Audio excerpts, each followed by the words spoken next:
ഫ്രീസറിലൊക്കെ വെച്ചെല്ലാം വെച്ചിട്ട് ചാർജറും എന്താ പറയണ്ടേ ഇത് കുത്താനുള്ള അതും ചാർജറും ചാർജറും പവർ ബാങ്ക് രണ്ടും മറന്നിട്ടിങ്ങ് പോരുന്നു. പിന്നെ ഞാൻ സാറിൻ്റെ കയ്യിൽ നിന്ന് ഇപ്പോൾ വാങ്ങിച്ച് ഇങ്ങനെ കുത്തിയിട്ട് നടക്കുന്നത്. അപ്പോൾ എനിക്കിപ്പോൾ ചാർജറും കൂടി ഇല്ലെങ്കിൽ ഞാൻ ഓടിപ്പോയി റെയിൽവേ പോലീസിൻ്റെ അടുത്ത് പോയി പറയും, സാറേ എന്നെ പോലെ ഞാൻ വന്നത്. ഓക്കെ, ഇപ്പോൾ പോയി പോലീസിൻ്റെ അടുത്ത് നിങ്ങൾ പറയുന്നു, അത് അഭിനയത്തിൽ കാണിക്കണം പ്ലീസ്. സാറേ എൻ്റെ കൂട്ടത്തിൽ 2 പേരും കൂടെ വന്നായിരുന്നു. എനിക്ക് വഴി തെറ്റി എൻ്റെ അടുത്തുനിന്ന് മിസ്സായിപ്പോയി. എനിക്ക് എൻ്റെ മൊബൈലും ഇല്ല. ഓക്കെ, ഇപ്പോൾ ഇവന്മാർ കയ്യിൽ മൊബൈലുണ്ട്, ചാർജ് ഉണ്ട്. ഈ ചേട്ടനുള്ള ചേച്ചിക്ക് വിളിക്കുന്നു, അവന്മാർ അടുത്ത സ്റ്റേഷനിലേക്ക് പോയി. ആ പേടിയിൽ സംസാരിച്ചു. ഹലോ സാറേ, ഞാനിങ്ങനെ മാറിപ്പോയി, നിങ്ങളങ്ങ് പോയോ?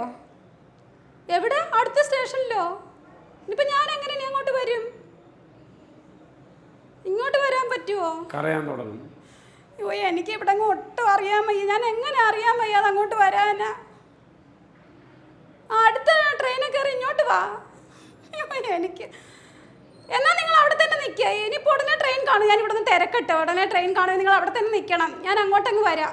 ശരി, ഇപ്പോൾ ദേഷ്യം വിട്ടിട്ട് പോയവന്മാർ. എന്നാലും നിങ്ങളത് കാണിച്ച് ശരിയാണോ? എൻ്റെ പേര് ശ്രീകല. ഞാൻ ആലപ്പുഴ ജില്ലയിലെ മാവേലിക്കര താമസിക്കുന്നു. ഞാൻ കുറേ ഷോർട്ട് ഫിലിം ചെയ്തിട്ടുണ്ട്, ഒരു 6 സിനിമ ചെയ്തിട്ടുണ്ട്. പിന്നെ ഇപ്പോൾ ഡബിങ്, പിന്നെ ആഡ് ഒക്കെ ചെയ്യുന്നുണ്ട്. പിന്നെ ഈ 6 സിനിമയിൽ ഒരു 5 സിനിമയും നായകന്മാരുടെ അമ്മയായിട്ടോ നായികയുടെ അമ്മയായിട്ടോ അങ്ങനെയൊക്കെ തന്നെ ആയിരുന്നു. നല്ല റോളുകളായിരുന്നു. അതിൽ സൂത്രവാക്യത്തിൽ ദീപക് പരമ്പോളിൻ്റെ അമ്മയായിട്ട് ഷൈൻ ടോം ചാക്കോയൊക്കെ ഉണ്ടായിരുന്ന സിനിമയായിരുന്നു. പിന്നെ ഗണകൻ എന്ന സിനിമയ്ക്കകത്ത് ശിവജി ഗുരുവായൂരിൻ്റെ ഭാര്യയായിട്ട്, ഇതുപോലെ അംഗനവാടി സിനിമയിൽ അത് നായകൻ്റെ അമ്മയായിട്ട്, പിന്നെ തമിഴിനകത്ത് 7ാമത് മൈൽ എന്ന് പറഞ്ഞൊരു സിനിമ ചെയ്തു.